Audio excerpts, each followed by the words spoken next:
Good evening, everyone. Welcome to all of you who are joining us this evening. Holy Blossom Temple congregants, clergy, and guests. My name is Pam Hamovich, and on behalf of the Luke Sklar Mental Health Initiative Committee, I want to thank you for taking the time to join us for this evening's webinar on finding resilience always, but especially now. This is an exciting two-part spring wellness series in which we will focus on a positive and dynamic approach to resilience. Tonight's program is a wonderful way to conclude Mental Health Awareness Month. Resilience is something that's within all of us, but how we use it is key to determining our overall well-being. We hope that tonight and our following session on June 14th will help all of us to continue to stay the current COVID course just a little bit longer. I would now like to welcome Lindy Rivers, Holy Blossom's cantorial soloist, trained social worker, and member of the Luke Sklar Mental Health Initiative. Good evening, Lindy. Good evening, Pam, and good evening to everyone, and thank you. We're so happy that you're here with us this evening. The Luke Sklar Mental Health Initiative was established 3 years ago as a tribute to a much-loved member of our Holy Blossom community, Luke Sklar, who struggled with severe depression for a number of years and died by suicide. The mission of the Luke Sklar Initiative is to provide education, support, resources, and so on related to the challenges of living with or supporting someone with a mental illness. It is our hope that by talking about mental health, this will help end the stigma and facilitate understanding and support and encourage people to seek help. Today, worldwide, we are all facing difficult times, coping with the pandemic, isolation, loss, the inability to hug our loved ones. Now more than ever, we need the ability to recover, to find ways to move forward. A capacity for resilience has been woven into the fabric of Judaism over thousands of years. Judaism's focus, both spiritual and practical, on helping people get on with living, even in the face of challenges, pain, and tragedy, has helped the Jewish people to survive. Throughout history, Jews have dealt with discrimination, pogroms, expulsion, the Holocaust, and so on, so much more, catastrophe after catastrophe. And still we strive to adapt, to change, to flourish, to move forwards. From trauma, we have had to heal. We have had to recover and revision, regenerate, reseed vital Jewish life. We found ways to cultivate resilience, both collectively and individually. Judaism has sustained the Jewish people because it sustains the individual. And so we are delighted to hear from Dr. Cindy Grief, who will guide us in the topic of cultivating resilience. We would like to thank our generous sponsors of this program, Pam and Greg Hamovich. Pam grew up at Holy Blossom and went right through to confirmation in our school, became the principal of Holy Blossom's preschool, from which she is now retired when she herself became a bubby. Pam is a longtime member of the Luke Sklar Mental Health Initiative, and I invite her back onto the screen to introduce Dr. Grief and to moderate this evening's program. If you have questions for Dr. Grief, please write them in the chat feature, and we'll check on them and try to get them all answered. Pam, back to you. Thank you. Thank you, Lindy. And now it's my pleasure to introduce to you Dr. Cindy Grief. Dr. Grief is a geriatric psychiatrist at Baycrest Health Sciences in Toronto, where she is the medical director for mental health. Her clinical roles encompass inpatient, encompass inpatient and outpatient psychiatry, including telepsychiatry. Bereavement is a particular area of interest, which prompted her to complete a Master's of Science degree in medical anthropology.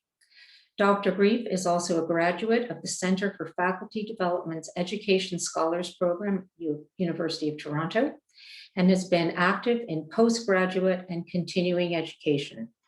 She is co-founder of the Geriatric Mental Health Education Network, which offers regular video conferences, online learning modules, and webinars to healthcare professionals across Canada.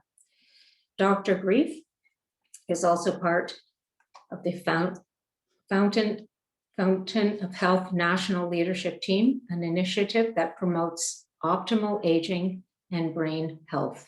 Please join me in welcoming Dr. Cindy Grief. Thank you, Pam. I will now share my screen. And all right. Of course, I had it all ready to go before. And now I need to find out where it went. My apologies. All right, let's do this. And we'll do it this way. And we'll do it that way. Then we will have it. And I will just. Now I just have to. Sorry about that. Move this so I could then. I am sorry.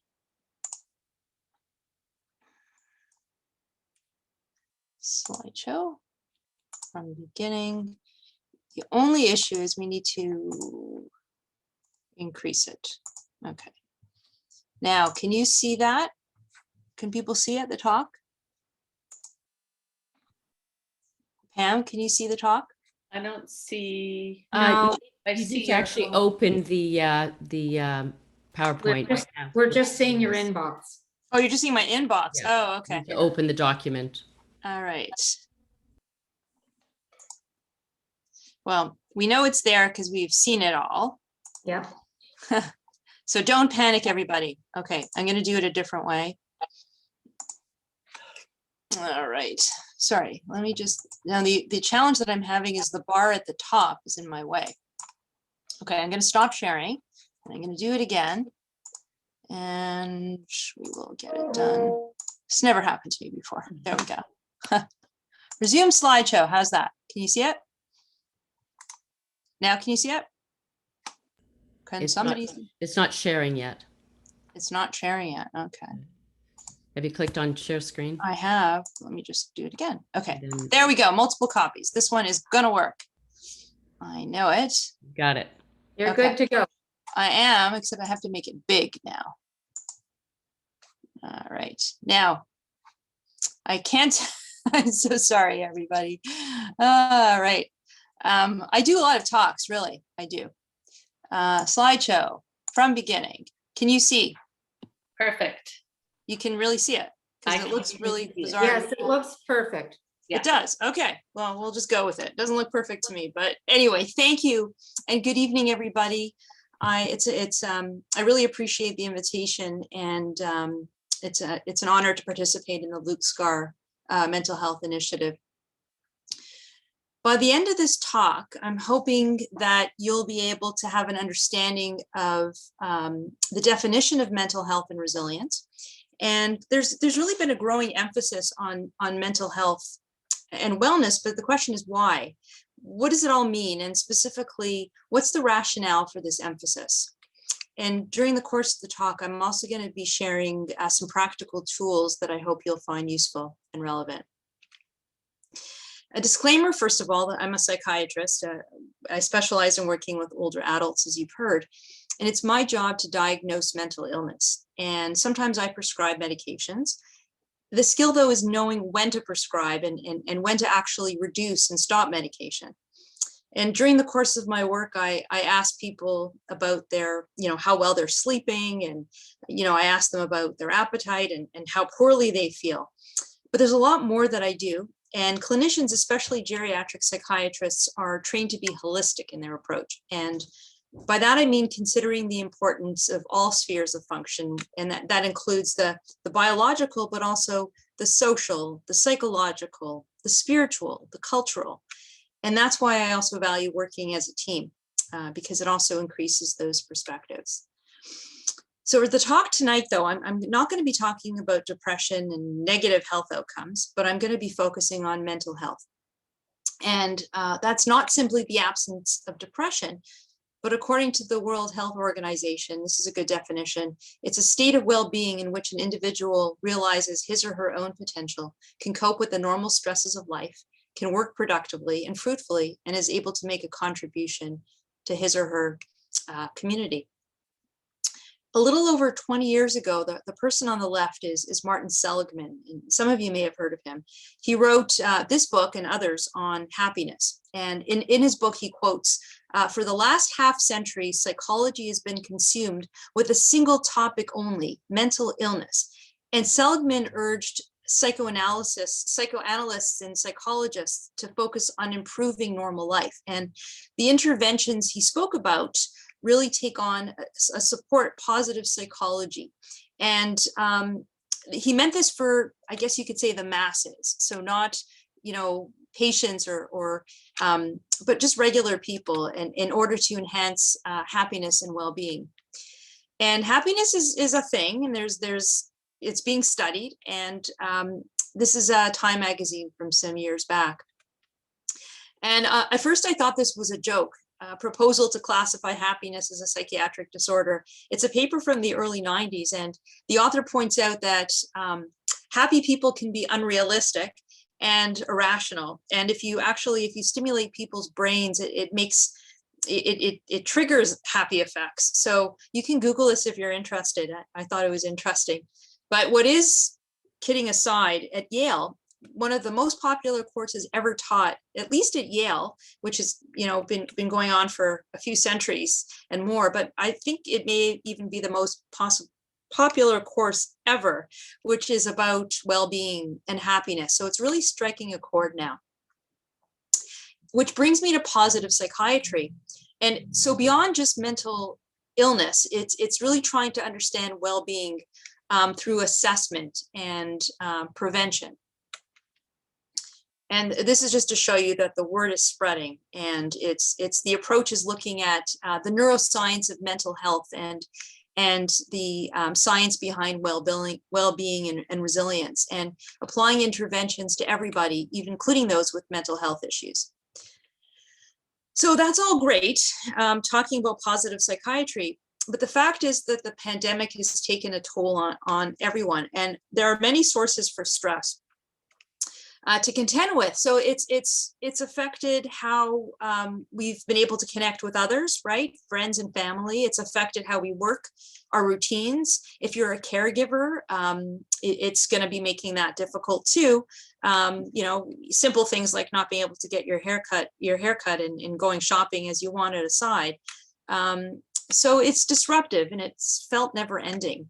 And the other thing that we have to contend with is, for some, financial uncertainty, worries about health and access to, scans and routine testing. But also, when am I going to get my vaccine? How come that person got it before me? So that's just to indicate that it's a really stressful time. And I thought we can take a moment to take stock as well. The perceived stress scale is one of the instruments that measures stress. And here you're asked about your feelings over the past month, and you have to circle when, how often you felt or thought a certain way. And I don't know if people want to just take a moment to just, I said I'd make it a little interactive, harder in a webinar, but yeah, if you want to just take stock, I'll just 5 minutes or 2 minutes even.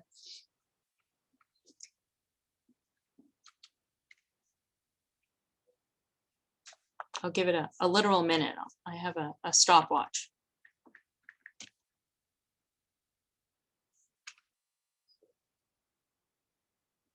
And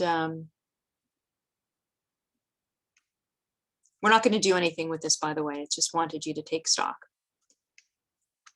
Okay, I think that's probably good enough. Okay, and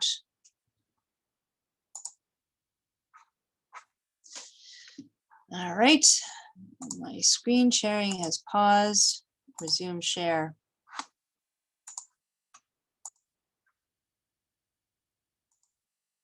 Okay, so now I want to talk with you a bit more about stress and anxiety. So I want to delve a little deeper. And Folkman and Greer wrote about coping with stress and anxiety in the face of serious illness. And they describe 3 different types of coping depending on whether the situation is under your control or not. So you can apply this also to COVID. So you can't control COVID, so you have a problem. But the things that you can control around you are, how you get educated. If you're a healthcare professional, for example, you can, get educated about COVID-19 and preventive measures. And you also have feelings, though. And how do you feel better about things you can control? So some ways of coping include using a sense of humor. I'm going to talk a lot more about exercise, supporting others, being able to reach out for help when you need it, and meaning making. And these are 2 colleagues that there's a reference there to a YouTube talk that they did that really explained this model.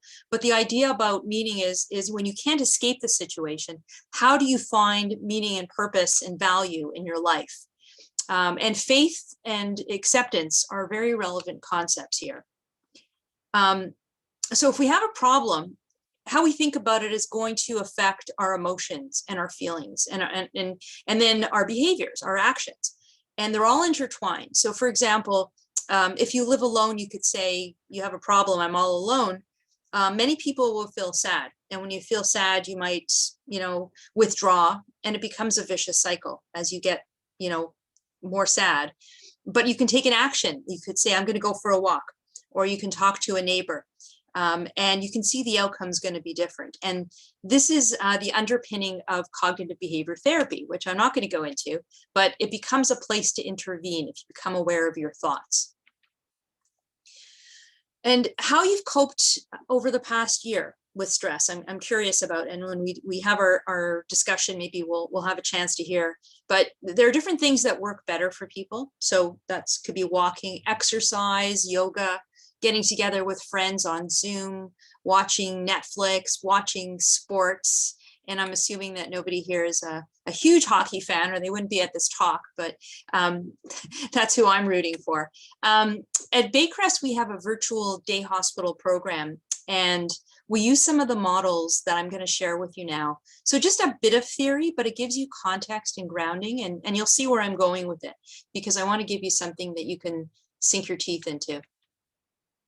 So first, I want to talk about the fight or flight response, and that was first described in the 1990s, the early 1900s by Walter Cannon.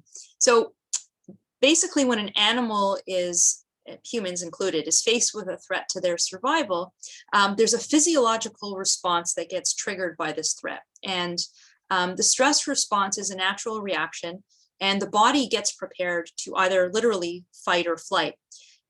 So if you are faced with well, anyway, the bottom line is that the sympathetic nervous system goes on high alert, and it releases stress hormones that you've probably all heard of.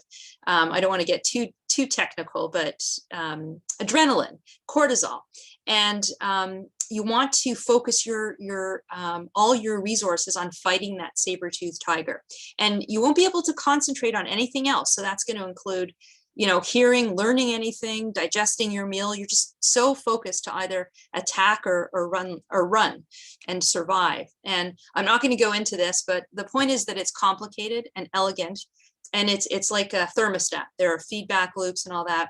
And the autonomic nervous system really has 2 parts, the parasympathetic and the sympathetic. So that's the fight or flight kicks in the sympathetic response.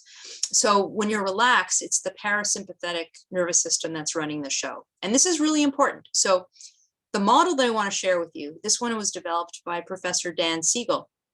And keep in mind the fight or flight response that I just talked about.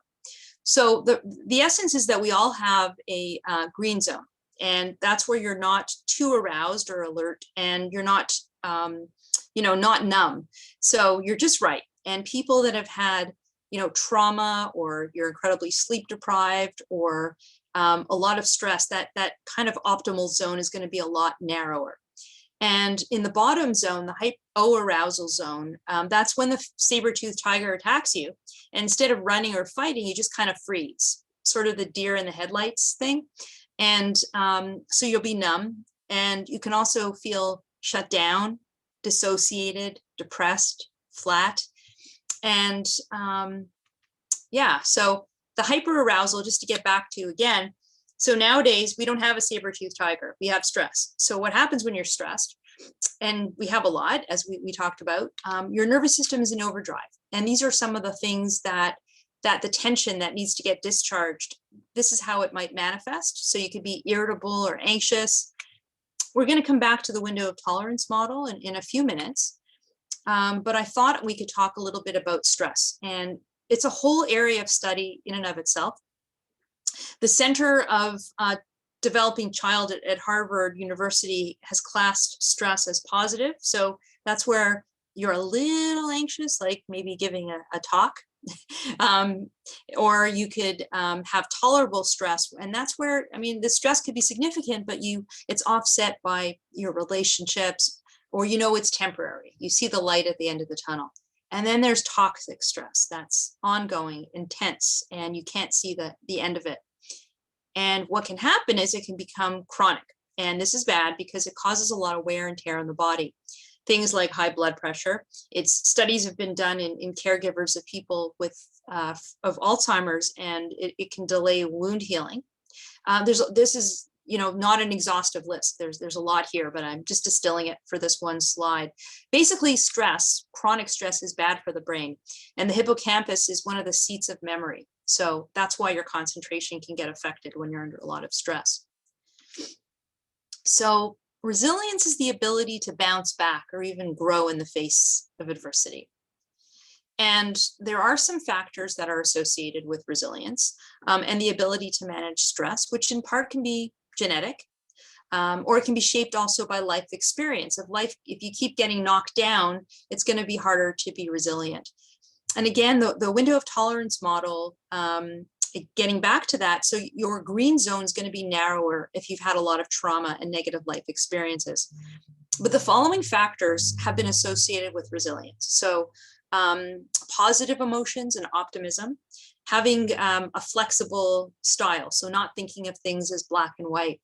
For some, religion and spiritual beliefs, even if it's not formal religion, feeling that you've got a sense of meaning and purpose in your life, having social support. And self-compassion is self-talk, kind self-talk, speaking to yourself as though you're your own best friend, it's been described as. And also the capacity to reflect with gratitude and not to be hard on yourself. But keep in mind that even the most resilient person with all of the supports can still become depressed. And then that's a whole other ballgame, but I'm not talking about depression today. So gratitude is another area of research in psychology and psychiatry. And here's one definition. Gratitude is the appreciation of what is valuable and meaningful to oneself. It is a general state of thankfulness and or appreciation. And this is jargony as well, but basically it's associated with well-being, and research has identified parts of the brain that mediate gratitude. Fancy, it's called the medial prefrontal cortex. But at the level of hormones, oxytocin is involved. And it's basically having a capacity for gratitude is associated with better physical and medical and mental health outcomes. And you can even measure it with something called the gratitude questionnaire. So more simply, you can keep track of nice things that people say and do for you. And in our day hospital program, I recall one person recently talking about that, and he keeps that list with him. You could write a gratitude letter to yourself, or keep a gratitude journal, or just really take the time to reflect, even for 5 minutes a day, for what you're grateful for. So for me, it's even, simple. I mean, you can make a joke and say, oh, traffic's been lighter. But I'm grateful for the fact that I have a home and a job. And I really like virtual exercise. That works for me. And at our shul, I go to City Shul, we've got Moedim moments on Shabbat. I'm not sure if you might as well. And I just want to make another point, because we can't necessarily inoculate or insulate ourselves against stress and loss and trauma.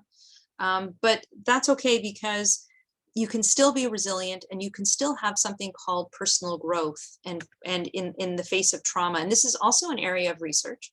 The notion that when one door closes, another one opens, or you meet people that you never would have met. but it's also influenced by things like how you cope, what your strategies are like, social support, religion, the time since the loss or the trauma. So it's very interesting stuff. So just to go over in the objectives, I've spent a few moments talking about mental health and resilience. And I wanted to talk about the rationale for this, really, which includes the downside of being under stress and not coping well with stress. But I also said that I would keep things practical and a bit more positive. So I'm going to now spend the rest of the talk focusing on resources and practical tools. And I guess one thing that, again, that we talk about in our day hospital program. So the starting point is to be able to take stock and reflect, as I've alluded to. You can look at the icon. You can't actually, here you can, but you can't look at yourself and see, how depleted you are. You can't look, it's not like the bar in your car tells you how much gas you've got left in the tank. But I think the battery analogy is a good one, because if you are feeling fine, we've got energy to call friends and socialize and do things, maybe not so much seeing them in person now, but we're engaged. We've got juice left over to do the things that we need to do, but also extra. But when we're under stress, we have less capacity to do things, and we're more drained, and we end up doing less, which can make us feel worse as well. But all of us have responsibilities, and the problem is that even if our batteries run low, we've got to carry them out. So we have to figure out ways to recharge our batteries, which can include a 10-minute walk, calling a friend, something that gives you a sense of accomplishment. And I could tell you that that's the underpinning for other theories like problem-solving therapy, but again, I don't want to get too medically. Okay, getting back to the window of tolerance and practical things that we can do. So the window of tolerance, the battery analogy is useful, and it's one model, but let's talk about the window of tolerance for another moment in the fight or flight response. So your ability to be in that green zone, if you've had a lousy day, or you haven't spoken to people for a while, or you can't see your kids, or you've got, somebody that's come down with COVID, are you sleep deprived? All of those things are going to narrow your window of tolerance. So pain, illness, chronic stress as well. So it's important to get a sense of what pushes you above or below that green zone. So again, I think one of the key themes of my talk really is the importance of self-reflection. So what do you do if you're agitated and anxious and in the hyperarousal zone? So if I know it sounds funny, but there is evidence to support the way you breathe when you sing row, row, row your boat out loud actually helps discharge some of the tension built up by the flight or fight response. And I've seen this work in therapy sessions. There's also part of meditating involves progressive muscle relaxation. You can do things like banging on a drum. Exercise, one of the best things that you can do for yourself. Breathing practices, they've studied Tibetan monks and their breathing and how that causes them to calm themselves. And that's where you can think about things like yoga and meditation and mindfulness. A very useful thing, and let me know, maybe Pam, if you hear the dog barking, let me know and I'll put my headphones in. It's just more comfortable without it.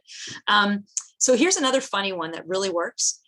You should try it if you're feeling really anxious or stressed, and it's if you say voo, it's like but you go voo, just like that, and you repeat that several times. That really will help.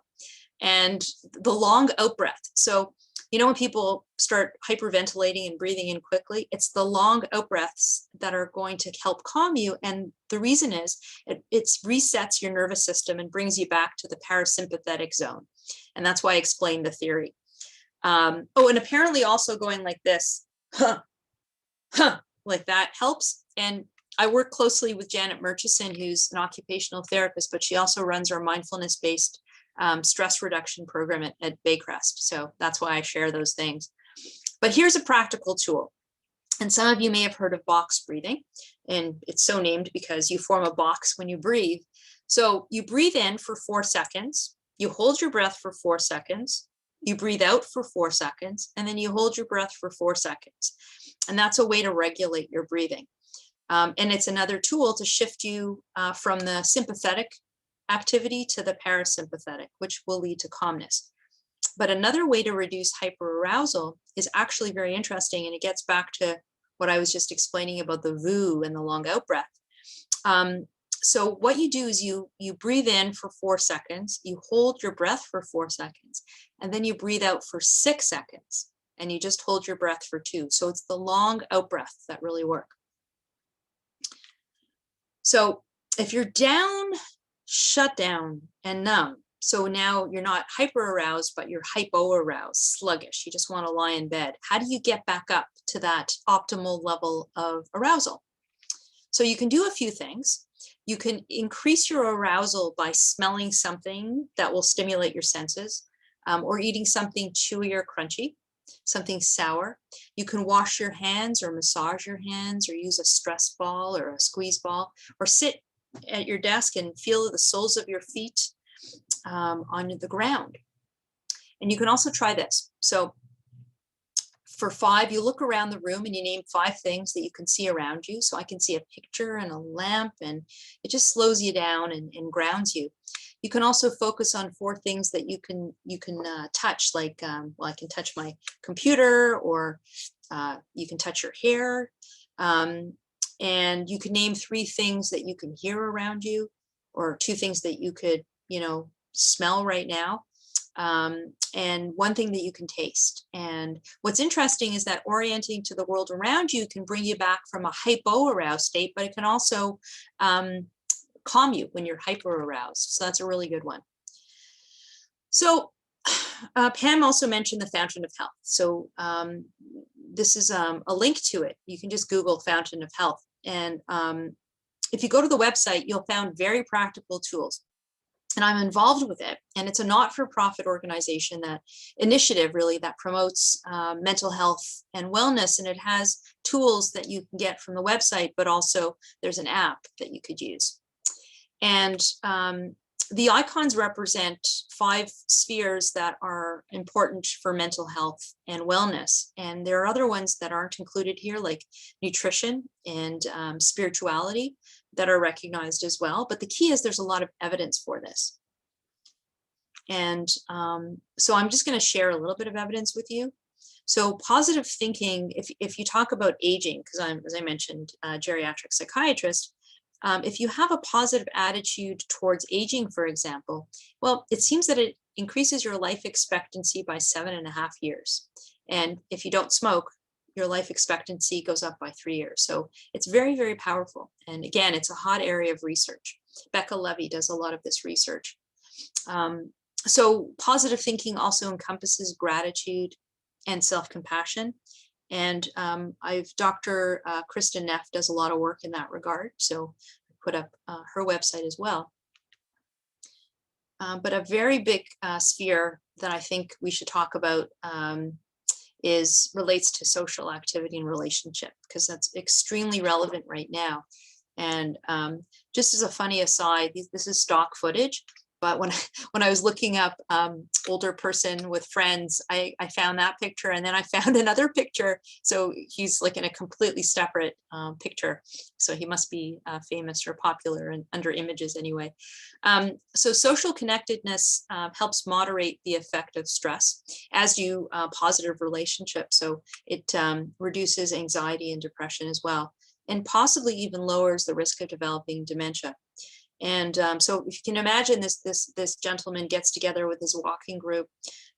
So he hasn't been able to do that for a while, but maybe now with his vaccine, he's going to be more willing to do that. But he picks his granddaughter up from junior kindergarten. That might not be happening now. So those are all a factor. And now he has to socialize this way because he lives alone. So it's very different. And most of us recognize that relationships are important, and it's really important for overall health and well-being as well. And older adults that are socially isolated have an increased risk of infection, depression, and cognitive decline. Now, keeping in mind that we've all talked about this, that being alone isn't the same as being lonely. You can be alone and perfectly happy. And people that are introverts probably are faring a bit better during the pandemic. I have a friend who's an extrovert who talks about how difficult it is. But it's really feeling disconnected from people. That's a powerful thing. And again, you can have supportive friends and still feel lonely. But keep in mind that it increases the risk of premature death considerably. And the associated health risks with loneliness are similar to that of smoking and obesity. And just to drive home the point with a study, this was a study done in Harvard that compared students of privilege with young adults that were impoverished, and they were tracked a really, really long time. And they found that when they were assessed at age 50, having a secure relationship was very predictive of well-being, regardless of where they started out in life, which I think is fascinating. And again, I can't help but give you the evidence that physical activity is about the single most important thing you can do for your mood, for your nerves, and to foster resilience and wellness. But it also improves sleep quality, seems to have benefits with chronic illness, reduces fall risk and also fear of falling risk. And studies show that it improves cognitive function. And there's a lot of research going on here as well, but it also has positive effects on mood. And what do we mean by exercise? Well, again, that's being studied. There was something even in the paper, I think today, about that. So light activity can increase your life expectancy by 3 years. And I included this picture because it could be anything. It could be walking the dog. So it's a powerful factor in promoting brain neuroplasticity, which I guess you can call brain resilience. And here's just a cartoon. What fits your busy schedule better, exercising 1 hour a day or being dead 24 hours a day? And behavioral activation is something that we talk about in behavior therapy, and it's something very important to us in psychiatry. But a person that's depressed can lack motivation and energy and say, well, okay, that's great. I know I'm supposed to do all these things, but how can I possibly do that? I'm going to tell you how in a moment. But again, getting back to, I was explaining about the cognitive triad, how thoughts and feelings and behaviors are all linked. So if you pull away from others or you stop your activities, it can also set up a vicious cycle. So that's why it's important to identify meaningful activities. And that's what we do to activate people, and sometimes even recommend creating a schedule, but setting goals is a fundamental aspect of behavioral activation. So if you want to get back to, again, more specifically, the cognitive triad, if you go for that walk, it's going to affect your mood. But here, if you say to yourself, oh, I'm over the hill, it's all downhill, why bother? And then, you're going to just say, okay, I'm just going to lie there. I'm not going to do anything. And how's that going to make you feel? You could say, oh, I have many plans for the next phase of my life. I'm going to go for a walk. I'm going to get out there. And I must care about myself and health. I can do this. I'm worth it. So you see, there's kind of, it's all intertwined, really. So that leads to improved mood and lower anxiety. And brain challenge is just, I like that picture, but I'm not going to go into that. But again, a hotbed of research, how we could preserve our brain health and promote brain health. So health promotion, to be resilient, I think you have to be thinking about all these spheres together. And these are all positive health behaviors that promote wellness. So we've talked about positive thinking and social activity, physical activity, brain challenge. Mental health is also treating underlying mental health issues, but eating well, getting enough sleep, following a routine, and spirituality. And so getting back to the fountain of health, in breaking it down into these different spheres, we want to actually get you doing something to promote wellness and resilience. So what I'm going to do is just share with you a little bit about how to go about doing that. So if you were to go to the website, you could print off the paper tool or go to the app and do it on your computer. It's also a computer app. So what you would want to do is get a self-assessment or a snapshot or a baseline. So it kind of forces you to self-reflect. And I'm going to show you that on another slide so you can all read it. So this would be the snapshot. And you can do this along with me as I read it. On a scale of 1 to 10, how would you rate yourself in terms of being socially connected to others? How would you rate yourself in terms of being interested in learning new things? Using your own definition, how would you rate yourself in terms of successful aging? How would you rate yourself in terms of how likely you are to seek mental health help if you needed it? And how would you rate yourself in terms of being physically active? And 1 is not at all, and 10 is a lot. So this is a snapshot of your own health and resilience. So after you take stock on a scale of 1 to 10, getting back to the behavioral activation, which underpins this, and cognitive theory, which underpins this, you want to set a goal. So, and then what you're going to do is track your progress over time. So I invite you to consider making a small health behavior change in one area, whether it's physical activity, social activity, using your mental acuity or mental health or positive thinking.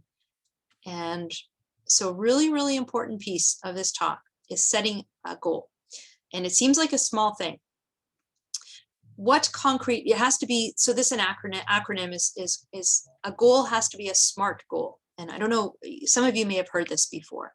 And I'll summarize it at the end, but if okay, I'm going to exercise more. I'm going to go for a run. So you don't say I'm going to run a marathon. You might say I'm going to run around the block. You set a very small goal. If you're actually feeling low and depressed, the goal is not to clean the entire house or get out of bed and dress in your finest clothes. It may literally be getting out of bed, but the goal has to be specific. It has to be something that you could measure, and it has to be meaningful to you. If you don't like running, that's not going to be the goal you're going to set. What action or behavior is needed to set that goal, and how realistic is it? And is there a time limit? Well, it should be. It can't just be, I'm going to do it next week. I'm going to do it, for 15 minutes tomorrow. So the more specific you can be, the better. And small goals can lead to great outcomes over time. And no goal is too small. And you have to start somewhere, right? The journey of 1,000 miles begins with one step. So here are some very specific examples. So for physical activity, you can walk to the mailbox. You could get up when you're watching the news. So really, really small goals, or calling somebody, or setting up a coffee date, or, you get the idea. And the other thing to facilitate it is these questions again is how realistic is it? How confident are you? What are some of the barriers? How likely is it that you'll actually do this? And again, this very much relates to cognitive behavior therapy, but also something called problem-solving therapy. So to summarize then, for effective behavior change, you want to get a baseline. So again, you don't have to do it formally through these tools, but I was asked to present you with tools, but you can also do your own just reflective exercise and ask yourself to get a baseline, but set one goal in any of these spheres. It could be a spiritual sphere. Track your progress over time and repeat. So again, I really, really like this picture because it's simple. And I think I've given you all the tools I can give you without sort of going further into, how to screen for depression. So I think in the interest of time, I will leave it there and say thank you. And I want to acknowledge Dr. Carrie Lee Cassidy, who's one of the founders of the Fountain of Health Initiative, and can share these with you later. That would be the phone ringing in the background. So these are just some resources that are really helpful, I think, that we share with people in our program as well.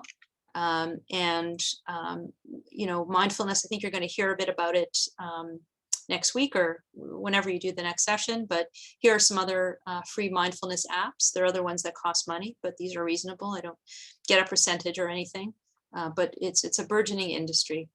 And I don't have any specific suggestions about podcasts or anything, but if you have them, you could suggest them or put them in the chat. Yeah, and I think that's all I have to share with you. So I'm going to stop sharing. And so, Well, yeah. thank you. That was wonderful. I think we have some questions for you. You've given us so much to chomp on. My goodness, that was fantastic. Okay, so I have a question for you.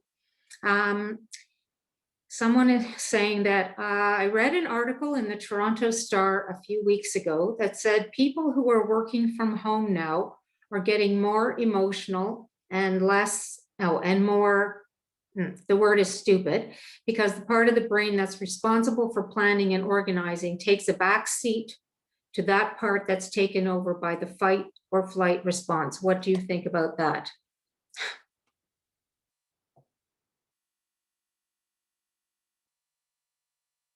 Sorry about that. I just muted myself. Well, I think I can just make some general comments about it. Sure. Again, Yep. it's you have to be careful not to have an all or none kind of mentality. So it's probably true for some people, but some people have worked at home for many years, right? And I think there are pros and cons. I think about myself. So working from home, when I see inpatients, I go to work, so I get to socialize and see people. Come home for lunch, which I love. I can have meetings. It's easier for me. I fight over office space and sometimes the kids bug me, but I'm at home and I really like it. And I think it actually improves my mental health. If I have a cancellation, I could go for a run or go for a walk. But I think that we're sitting more, and that's also dangerous. Because sedentary, very bad for your health. But I think it's also an individual thing. So for some people, what social routines are you missing out? When you go out, do you have coffee with friends? So again, ideally it's a balance or a hybrid model, but we have to be careful. Again, I think about it's different for different people is the bottom line. Okay, we've got a few questions here. Are there specific strategies for cultivating self-compassion? I think, Catherine's asking about the languishing article. So I would invite you to check out Kristen Neff's website. I know also that we Can you spell that? Sorry. Neff, Kristen. Okay. So she's an expert in self-compassion. Okay. So how well, I mean, I have to struggle to not always think about things from the medical model, which I do because that's how I'm trained. But, I think about people that are self-critical. So self-compassion is important, but I would urge you to also be aware of negative self-talk. And the first step in changing your thoughts, again, getting to the cognitive triad, is self-awareness. So if you are aware of the negative things you say to yourself, you could take a step back and say, well, if I'm talking to my close friend, what would I be saying in this situation? It's not always easy to do, right? So when you're feeling really lousy, many of the tools that I've shared are harder to access. So this is why, just like health, you don't want to start getting in shape when you have a health scare. You want to be preventative. So budgeting time to just say, budgeting time for gratitude, whether it's at a Friday night dinner to go around the table, or to say, okay, what can I do to be kind to myself today? And that might mean sleeping in and missing a meeting that you overslept for.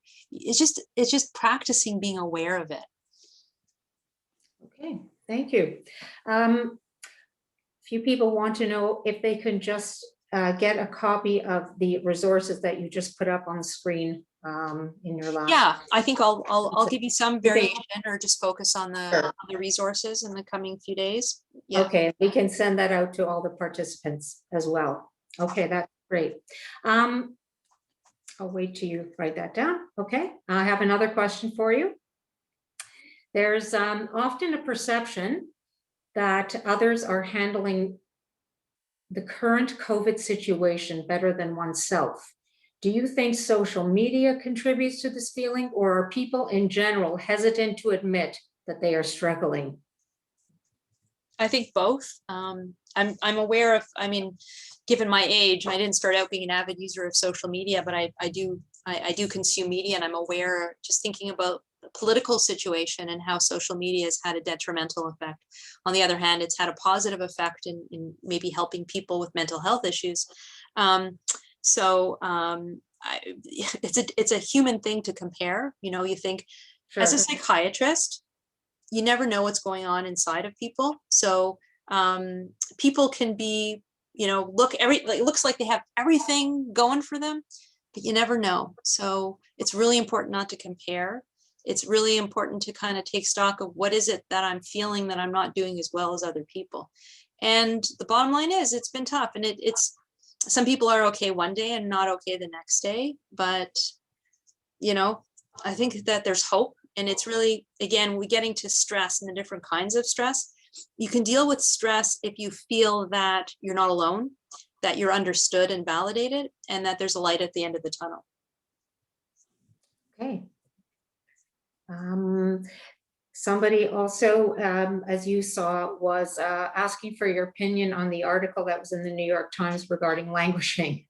Yeah, so actually a patient shared it with me, and I have it, but for certain circumstances, I haven't had a chance to read it.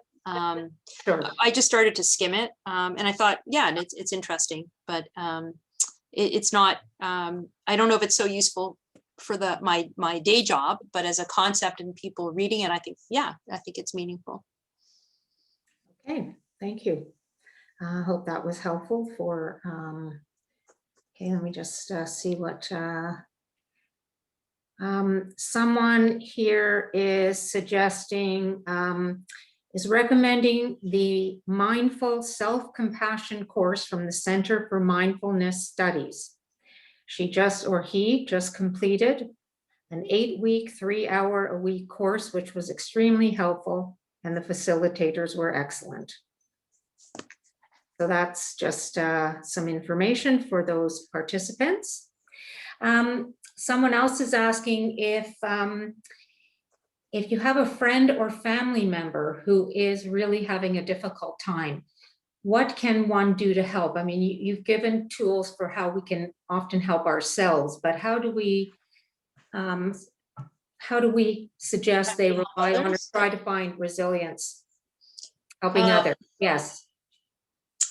I think that it depends. There's a whole spectrum of how people are struggling, right? People can be struggling over a certain point in time, and then that's one approach. It also depends what they're struggling with and how seriously they're struggling. I think, it's almost easier when we know what people, when they're open about it. People aren't always open about it. So it's just setting the stage and letting people know that you're there, and then maybe they're not going to, reach out to you until, but if you keep, driving that point home, they might. But also you can do things that are like, let's go for a walk together. So we know that walking is good for anxiety and mood. So you could do something like that. You can connect with them socially over something. It's not always about, tell me your problems and let me figure them out. It can just be walking alongside them and being there and listening to them, or let's do something mindless and let's, watch something together, and let's watch a movie together in parallel, or, it's hard to answer that directly.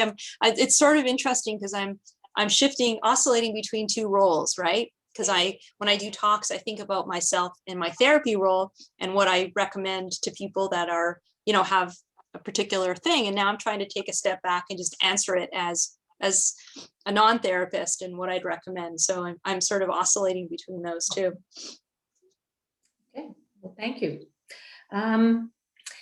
There are a few people who put in the chat some other suggestions, and I just wanted to let participants know that I have read the suggestions in the chat box, and they happen to be, they will be accompanying our survey tomorrow. You'll all be receiving a resource sheet, several pages, which I was going to tell you about in a few minutes. And so your suggestions will be included in that sheet that you'll receive tomorrow. So I didn't want you to think that I was ignoring your questions. Let's see, what's another question that someone has asked? What lessons do you think people will take away about their own resilience after COVID is over?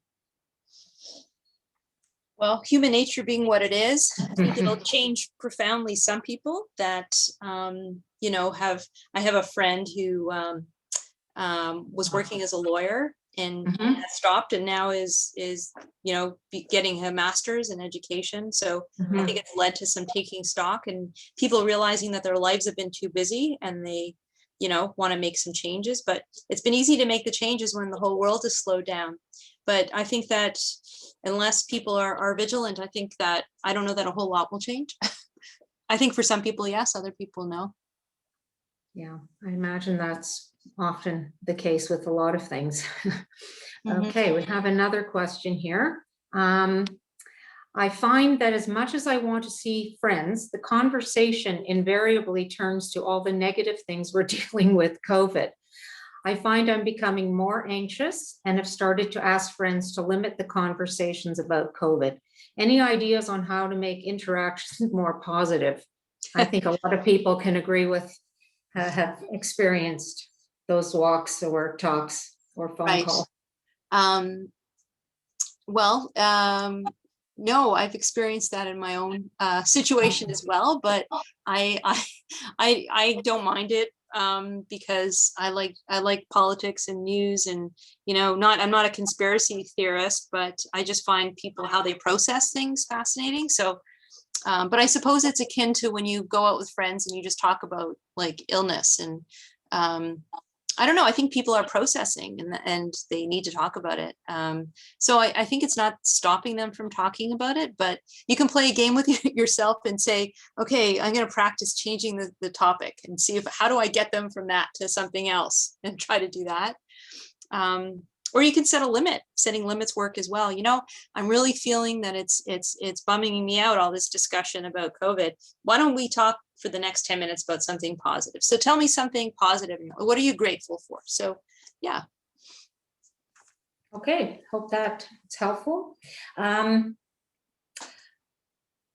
Why do you think that more resilient people are more likely to seek support and use other people, like friends, professional, than those who are less resilient? I don't know that I would say that necessarily. Okay. I don't know that we know that. I think that I think some people are always reluctant to seek help because of not feeling secure in their relationships, or people that have always handled everything. And, they don't necessarily recognize in themselves that they're past that point. They don't know how to reach out. They're afraid of rejection. But people can, again, the example I think I tried to make was that people can be resilient for much of their life. Things can happen, and in that time they're not resilient.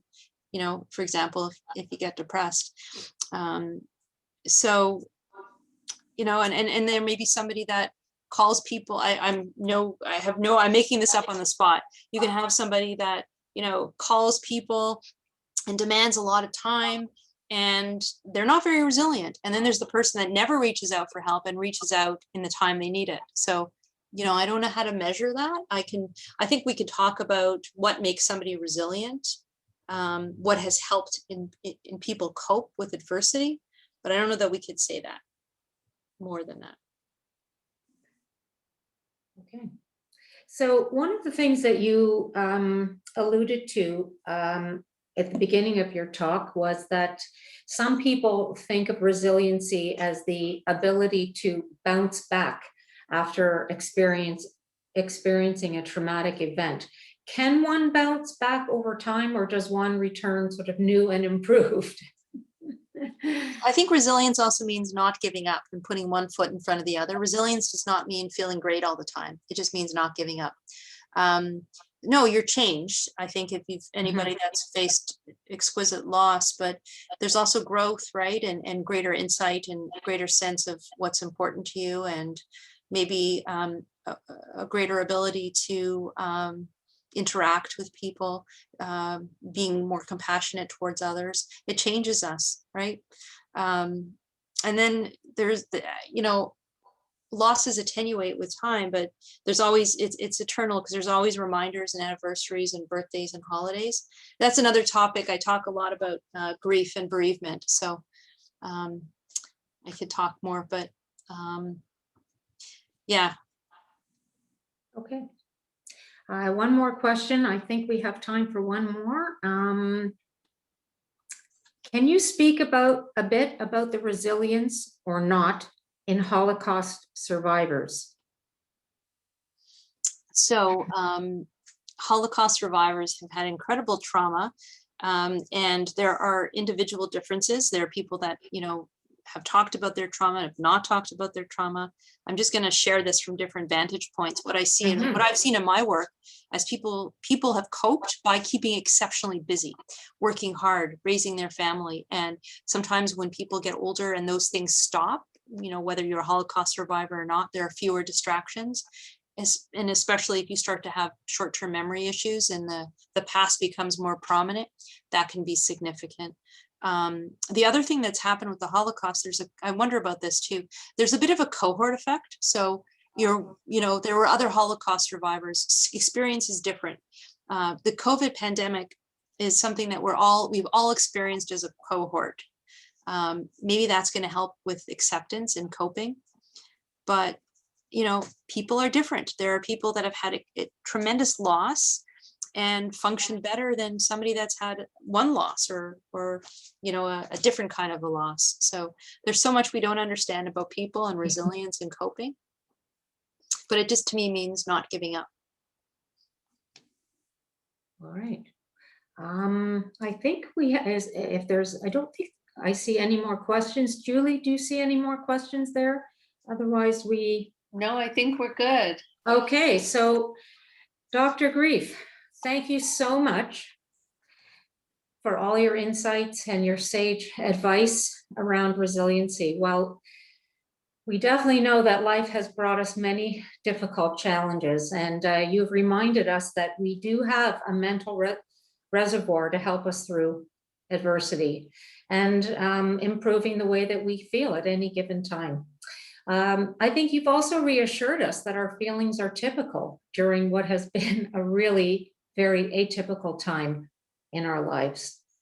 You've also helped to confirm that finding our resilience and learning some new coping skills can help us maintain a healthier approach to stress, stress always, but especially now. And we really want to thank you. From the bottom of our hearts. And the Luke Sklar Mental Health Initiative Committee has purchased one of your recommended books called Mind Over Mood by Dennis Greenberger and Christine Podesky. This book will be added to our collection in your honor. We've put a little dedication in there. Thank you. And when our beautiful new library actually opens post-COVID, it will be placed in the Luke Sklar Mental Health Initiative section, which is dedicated to topics of mental health and wellness. As well, we've also made a donation to our initiative in your honor. And we want to thank you for your generosity of time and for your incredible expertise. Also want to thank Julie Solomon and Deanna Levy for all their behind the scenes technical support. I could not have done this without you, so thank you. And to all of you tonight who are joining us, we very, very much appreciate your participation and your contributions to the Luke Sklar Mental Health Initiative. This fund allows us to educate and support the community, particularly in the areas of mental health. All of you who are participating will receive by email tomorrow a complete list of resources, including those that Dr. Grief has added tonight. And the resources will cover many of the areas that Dr. Grief covered, as well as a handy resilience tip sheet created by our very own Doreen Saskin. And we trust that you'll find these very helpful and valuable. As well, these resources will be accompanied by a survey that we will ask that you complete and return to us. We really want to hear from you. We want to continue our great programming for you, and we're always looking for ways to do better. We welcome your comments and look forward to seeing all of you for part 2 on Monday, June 14th at 7:30 p.m. for 3 M's of resiliency: movement, music, and meditation with Rabbi Elise Glickman, Lindy Rivers, and Cheryl Sylvester. This program is not to be missed. And remember, no prior experience is required. So finally, on behalf of the Luke Sklar Mental Health Initiative at Holy Blossom Temple, we wish you all good health and resilience to stay the course just a little bit longer with peace of mind, body, and spirit. So thank you all for joining us this evening. Thank you, Dr. Grief. And we will see many of you back here in 2 weeks. Shalom and Lahitrat. Thank you.